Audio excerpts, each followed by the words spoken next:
সফল হয়। আন্দোলন কোন দিকে যাবে সেটা আমরা এখনো আপাতত বলতে পারছি না, তবে আমরা চাইবো যে আমরা সফলতা অর্জন করি আন্দোলনে।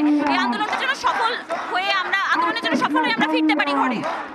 দেখেছি আন্দোলনটা সবাই পজিটিভ ভাবেই নিচ্ছে, শুধু সংখ্যালঘিষ্ঠ কিছু মানুষ ছাড়া আমরা যারা সংখ্যাগরিষ্ঠ ছাত্র সমাজ আছি এবং সাধারণ জনগণ, আমরা সকলেই এই আন্দোলনের পক্ষে। আমরা সবাই চাই আমাদের যৌক্তিক দাবি আমরা অর্জন করে ছাড়ি।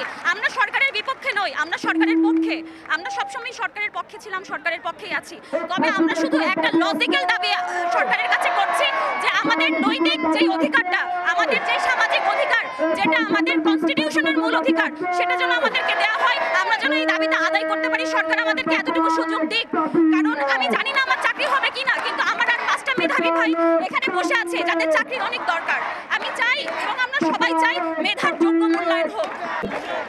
আন্দোলন আপনার হচ্ছে গিয়ে এখানে আপনি উপস্থিত দেখতে পাচ্ছেন, এটা একটা যৌক্তিক আন্দোলন, কোনো দলীয় আন্দোলন না, সাধারণ জনগণের আন্দোলন।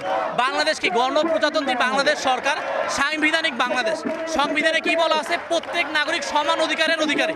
তো আমরা যতক্ষণ পর্যন্ত বৈষম্য দূরীকরণ না হবে, সমান অধিকার যতদিন পর্যন্ত না পাবো, আমরা রাজপথ ছাড়বো না। এই যদি 1 মাসও যদি লাগে, রক্ত ক্ষয় করা লাগে, রক্ত ক্ষয় করে আমরা টেবিল হচ্ছে ফেরত যাব। দেখেন কোটাধারী এক যদি 2000তম হয়ে তারপরে সে যদি দেশের শীর্ষ পর্যায়ে যায়, তাহলে যে প্রথম 1999 জন পুরা এদের সাথে বৈষম্য করা হচ্ছে।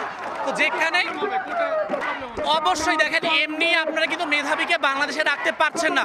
তো আমি যখন দেখবো আমার যোগ্যতা বাংলাদেশে হচ্ছে না, একজন অযোগ্য ব্যক্তি যে 2000তম হয়ে আমি যেটা পাচ্ছি না, সে সেই জায়গায় অযোগ্য ব্যক্তি হয়ে বড় জায়গায় বসতেছে, তো শিক্ষার্থীরা কি করবে? শিক্ষার্থীরা অবশ্যই দেশে আরো বেশি পরিমাণে চলে যাবে, বাংলাদেশ একদম মেধাশূন্য হবে। তো আপনি দেখেন 56% যদি মেধাশূন্য করেন, তাহলে আপনার দেশের 50% মেধাবী থাকবেই না। তো বাংলাদেশ কি একটা ভবিষ্যৎ অমেধাবী, অযোগ্য, তারপরে কোটাধারী, সুবিধাহীন মানুষের দ্বারা কি বাংলাদেশ পরিচালিত হবে? যাতে আমরা আরো বেনজির পাবো, যাতে আমরা আরো দুর্নীতিবাজ হবে, এই বাংলাদেশকে আমরা চাই? আমরা কখনো এই বাংলাদেশ চাই না। যোগ্যতার মেধার বাংলাদেশ হবে, মেধাবীরা বাংলাদেশ চালাবে, মেধাবীরা যোগ্য জায়গায় যাবে। এর জন্য যদি রক্ত দিতে হয়, আমরা সাধারণ জনগণ, ঢাকা বিশ্ববিদ্যালয় সহ পুরো বাংলাদেশের ছাত্ররা এটা অবশ্যই আদায় করে তারপরে আমরা টেবিলে ফিরবো। কোনো আন্দোলন করে যাচ্ছি, রায় দিয়েছে হাইকোর্ট, কিন্তু এখন পর্যন্ত আমরা কোটা অফার তো কিছু জানানো হয়নি। সেজন্য আমরা কোটা চাই না একেবারে, টোটালি।